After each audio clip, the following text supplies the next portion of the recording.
Welcome to DFS Insights. I am David Geislinger, and I'm joined by my cousin, David Grant Jr. The teams up on the block are the Kansas City Chiefs at the Baltimore Ravens.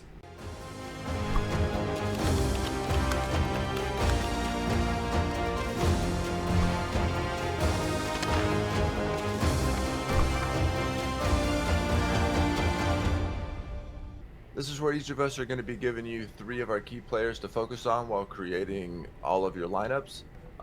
If you notice, the same player selected as part of both of our three key plays for the game.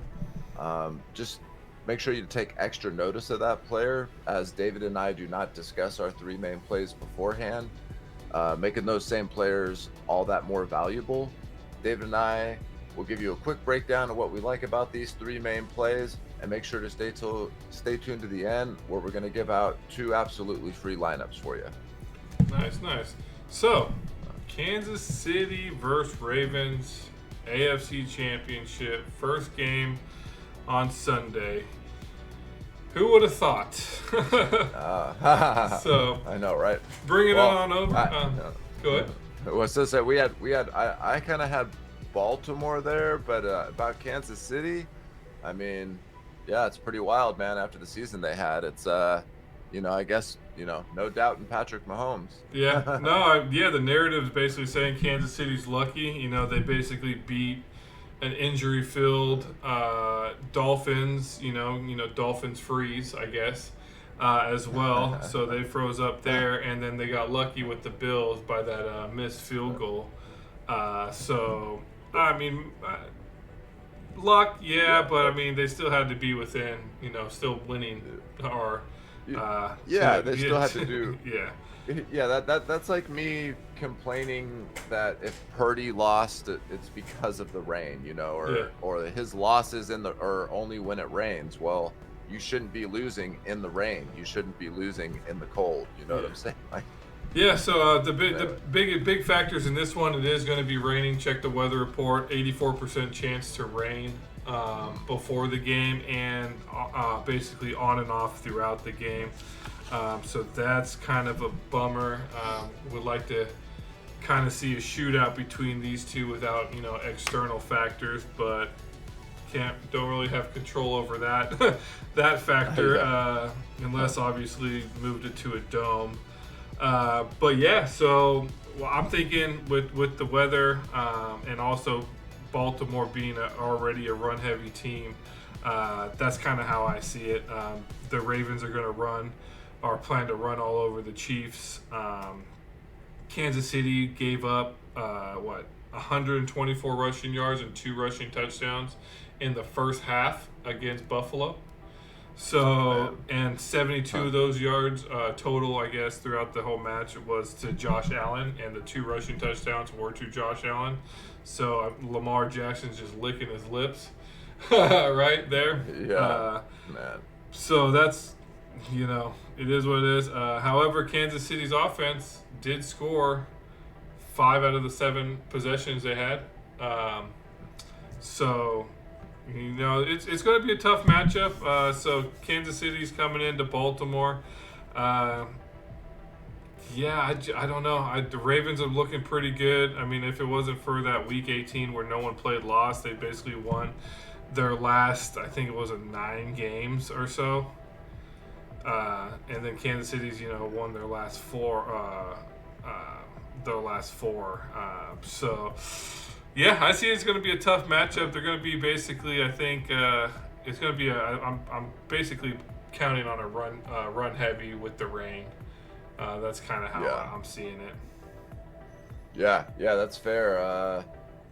Pretty much like the game before, where it was, negative 13 degrees on the field or something with the wind factors. I mean, but both of these teams come from the cold and are used, it's what they're used to doing anyway. So is the ball going to be slippery and that type of stuff? Yes. Is it going to be cold? Yes. But both of these teams are, from the South, they're South/East Coast. So I think they'll both be pretty well prepared for it. Will that mean that this ball going to come out easier? Obviously. Is the best defense left or even in the league ranked number 1 the Baltimore Ravens? Yes. Do I see them forcing maybe an extra turnover or 2? Yes. For sure. Yeah, with that, but, Baltimore led the NFL in takeaways with 31 and sacks at 60.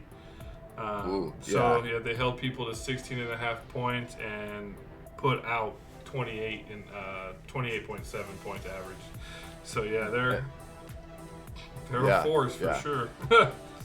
Yeah, definitely. And I mean, I'd argue though, if you could have any quarterback on, if you could pick any quarterback for your team that's gonna be able to like make insane scramble plays and buy extra time, it's probably going to be Patrick Mahomes.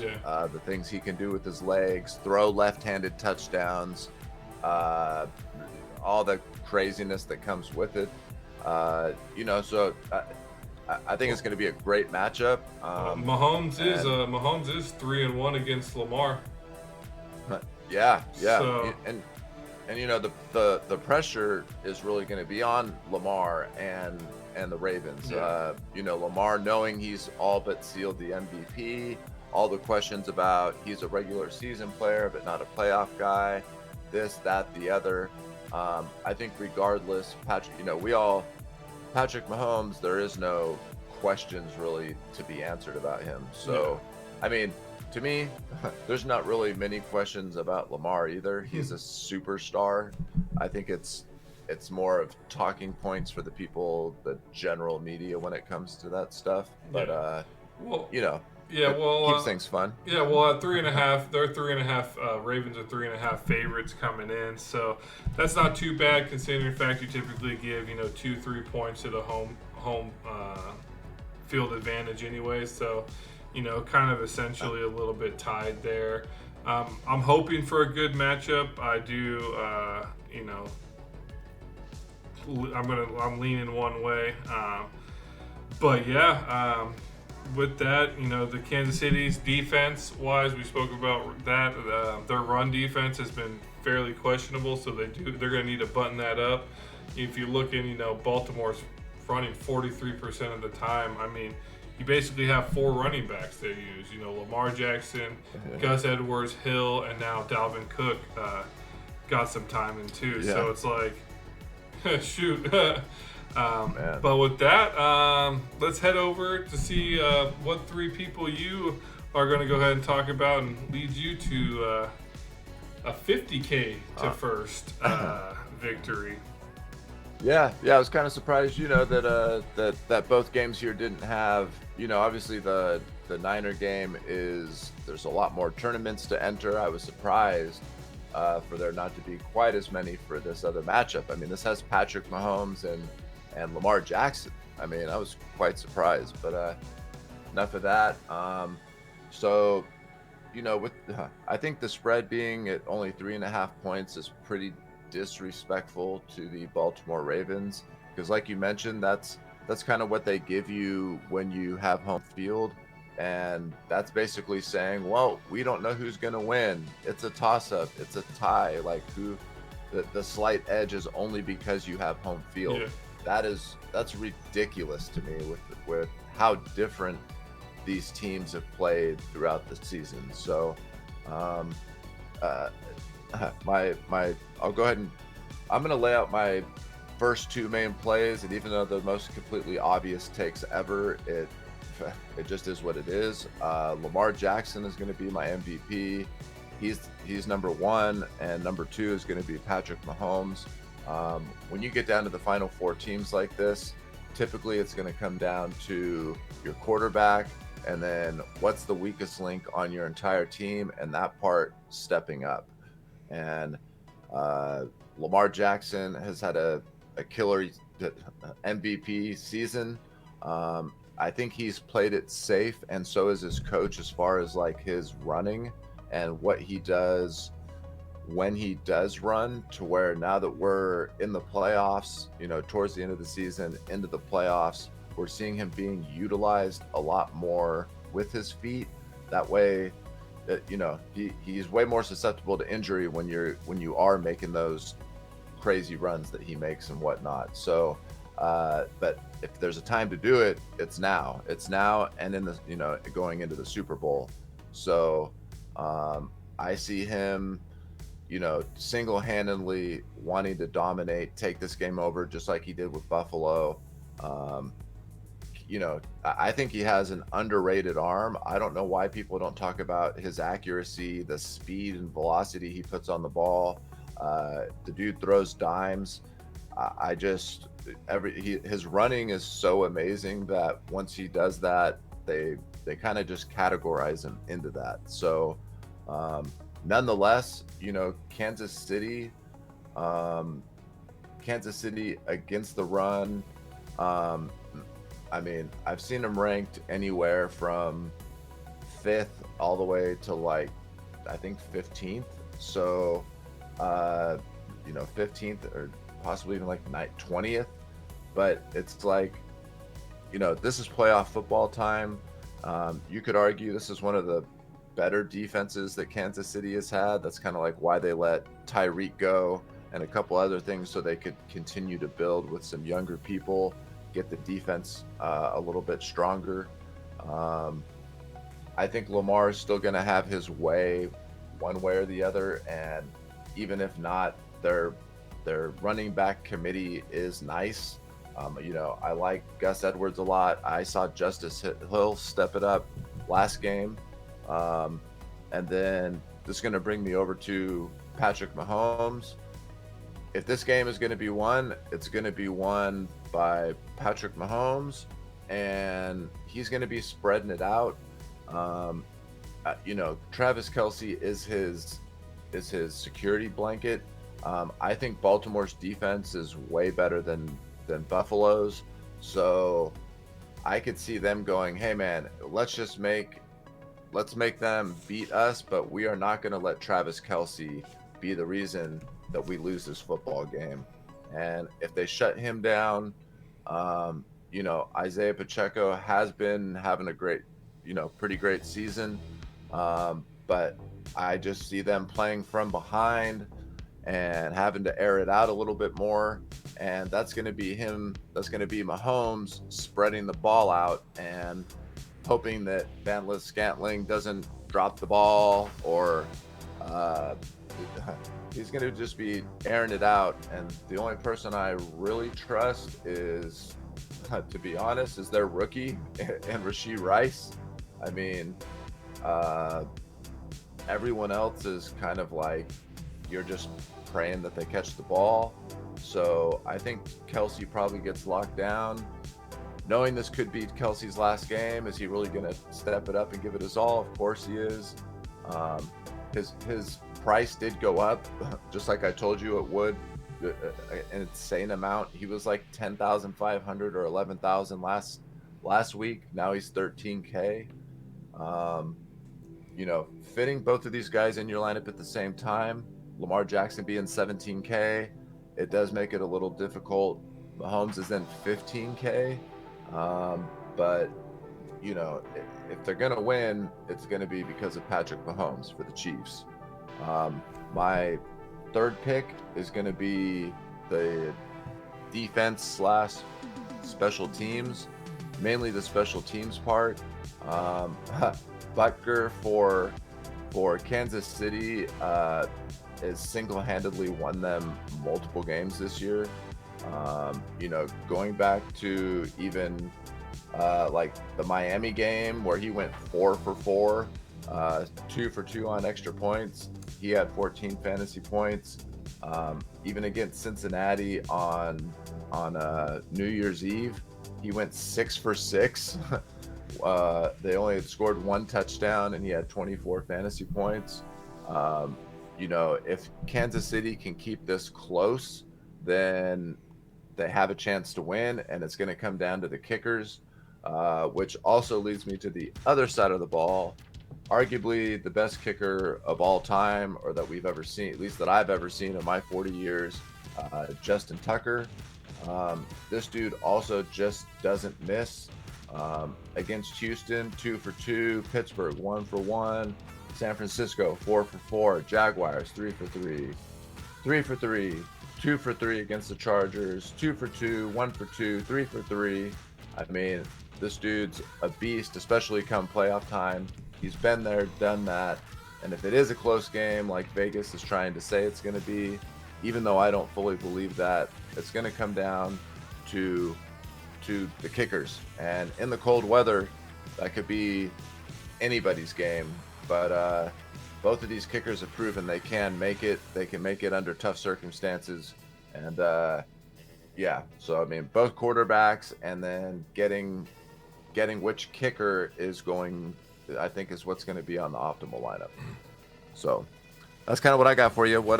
Sorry for being a little long-winded, but it's playoff time, and I wanted to give a thorough explanation of why I'm going with the two chalky people, and then I think at least a little bit contrarian, rather than just giving you some low-owned guy that I think is going to go off.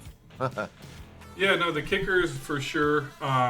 I don't know. I'm going to have to keep an eye on the weather to be more comfortable with that. I know they're both pretty beastly, but rain's tricky, so obviously they can do it. And I mean, those few of those misses that you listed for Tucker too are probably 60+ yard field goals. So yeah, I'm not too worried about him. The ones he misses, then everybody else would have missed it too. So Patrick Mahomes, yeah.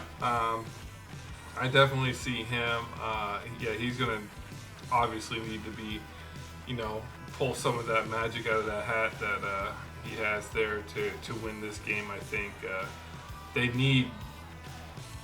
I mean, if their defense is, going to be,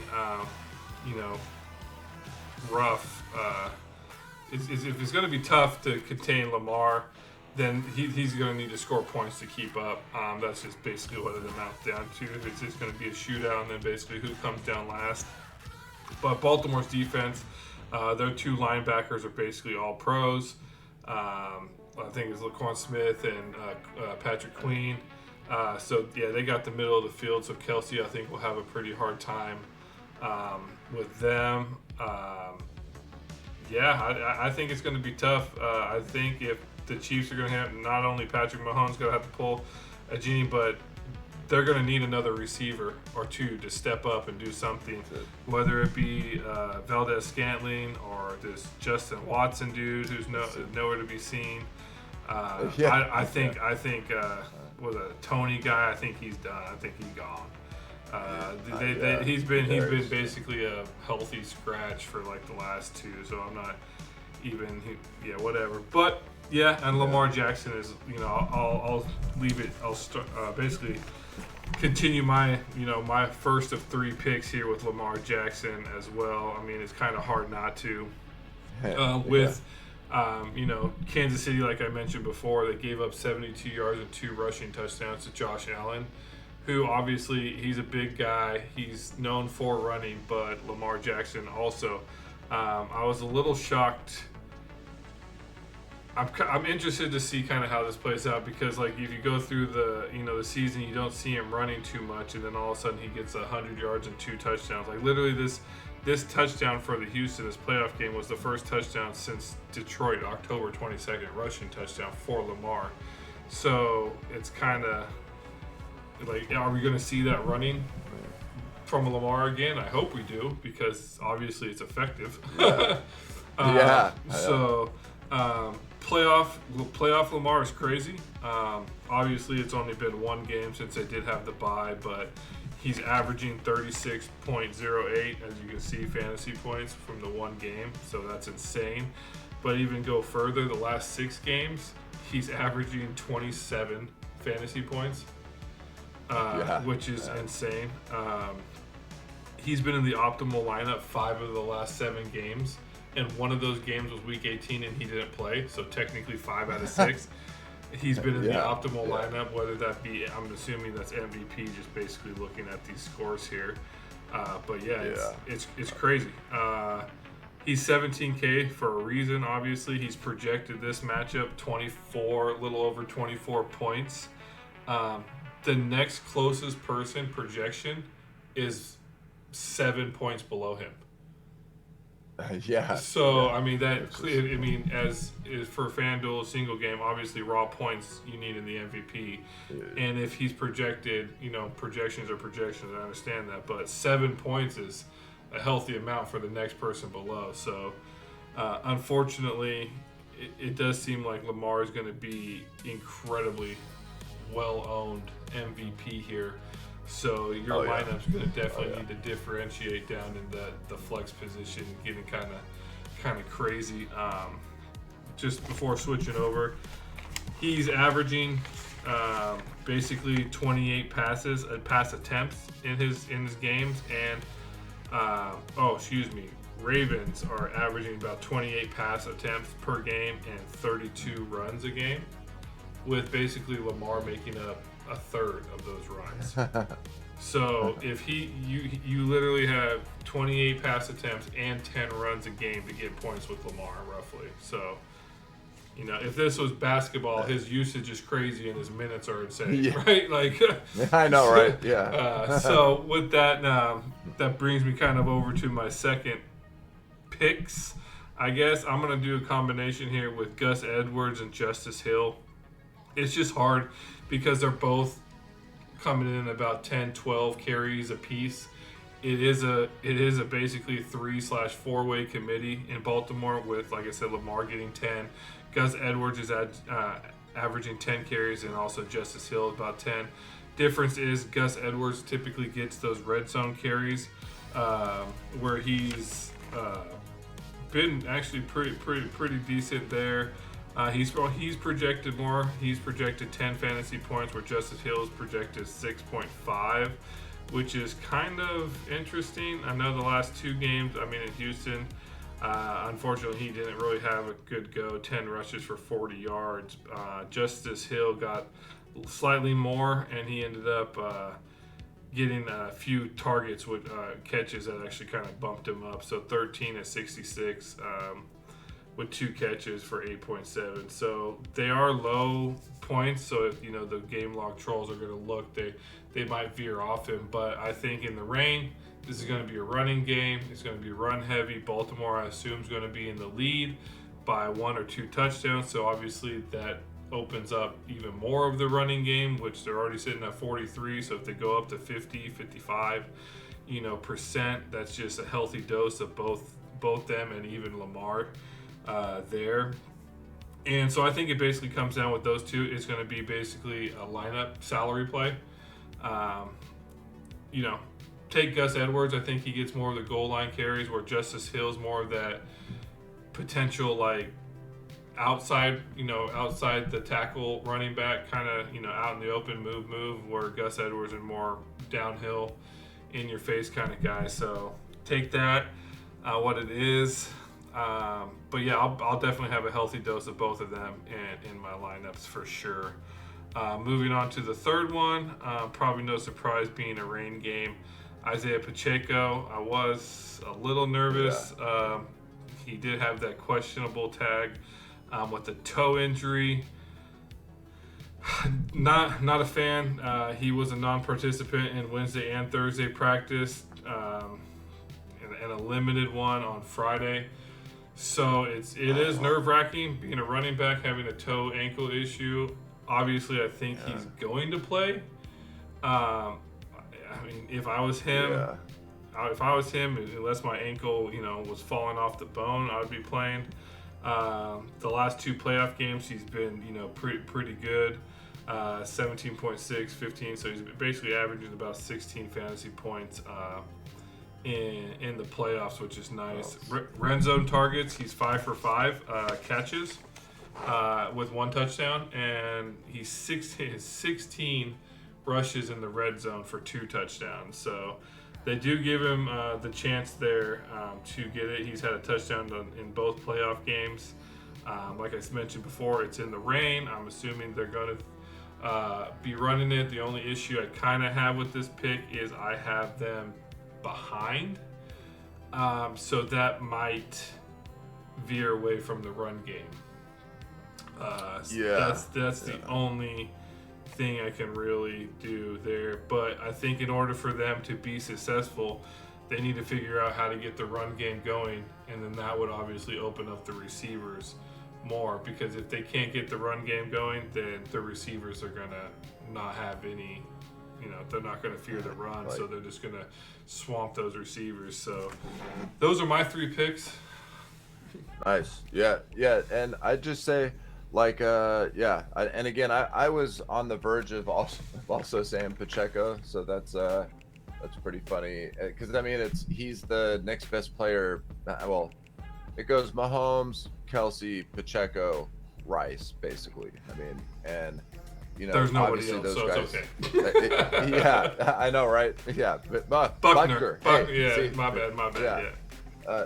Well, and then you and I both thought in that Green Bay game, almost this similar game script because of the rain. But look at the field goals that you guys lost basically by a field goal. Yeah, you did lose by a field goal because we missed. And then, well, hey, so we missed too. Or we had one blocked, which Aubrey had never had one blocked ever. Well, he's a rookie. Being blocked is completely different than missing a 40-yard field goal. Okay. Well, the 49ers hadn't allowed a field goal to be blocked in some astronomical amount of games. All right. So. Yeah. All right. Anyway, let's same thing. Let's move over here to who do we think is going to win this game, and who do you think is going to be the MVP? So I got it. I'm not gonna lie, man. It's hard to go against Patrick Mahomes. If anybody was gonna do it, it would be Patrick Mahomes. But Lamar's on a mission. I know the disrespect this dude's been getting. Let's just say before the season, he was getting mad disrespect. So I'll just cut to the chase. Lamar Jackson, MVP. I got this game being 27-16 Baltimore. And I see, just for any of you guys, make sure you click the other videos, but I got them facing the 49ers. But this game, 27-16 Baltimore, MVP. Lamar Jackson should be MVP. If you're doing one lineup, 100%. If you're doing 10 lineups, 8 of them should have Lamar at MVP. It's just a free square. Yeah, I agree. That's what I'm going to go. Lamar MVP. I mean, I can't argue the numbers unless he pulls a Lamar, I should say, and does terrible in the playoffs. Besides this last game, if he relapses, I guess. I see. There's no way. He's a double threat. He's been throwing really well. He's now apparently running it. And the Kansas City's run defense is, like I said, questionable. They're at home. I think everything's leading to him. I think this is kind of his time to shine, or at least get to the big spotlight. I think, unfortunately, Patrick Mahomes, he's just ran into what every, all-star quarterback always happens. They get that $50 billion contract, and then they lose all their receivers, and then they're left scrambling. Look, you go back and what happened, Brady, he left Patriots because they couldn't, for 3 years he was complaining about getting receivers there, and they never did. And so he went to Tampa where they had Evans, Godwin, all these, star receivers, and guess what happened? So I think Mahomes needs weapons, and unfortunately, luckily for him, Rashid Rice came through, at the end, towards the end of the season, but Kelsey's kind of had his mind distracted, obviously, but he needs one more person. He needs a Scantling to show up. He needs somebody else to show up. But yeah, Lamar, I think hands down. Prediction-wise, I have it 35-21 Baltimore, easy. No. Yes, I want 35-21. I still think it's going to be a high-scoring game regardless of the weather. I think it's going to be off. Yeah, I think. Same here. And now, what everybody's been waiting for, listening to us break everything down. Now, the moment of truth here. Here's our 2 free lineups. Your guys' insight does matter. Drop a comment below and let us know your thoughts on our key players in this matchup. Who are your guys' top picks, and which players do you think might be that game changer? We would like to know. Feel free to ask any of us the questions on players that we did not cover. And so that way we can, start discussing it within this DFS community we're trying to build. Please make sure you also like and subscribe and hit the notification bell, because if there is any, changes last minute, we do, update the comment section, or if something, pops up, we like to put it there. And and with that, hope to see you guys up on the leaderboards. 50K to first is, nice. So with that, David, go ahead and take us away here. Yes, sir. Good luck to everybody out there. Man, it's going to be a fun week. I'd say weekend of football, but a fun Sunday of football. Can't wait to see who we're going to have here in the Super Bowl. Just make sure to like and subscribe. We're going to have a video not only for this game, but for the NFC Championship game. And then make sure to stay tuned. Even after football, or we're gonna have 2 weeks down basically till the Super Bowl. David and I will be doing some NBA stuff, so if you guys are interested in that, make sure to check us out for your NBA single game lineups here on Fanduel. Like, subscribe, and I hope everybody has a great weekend, and I hope everyone makes a bunch of money.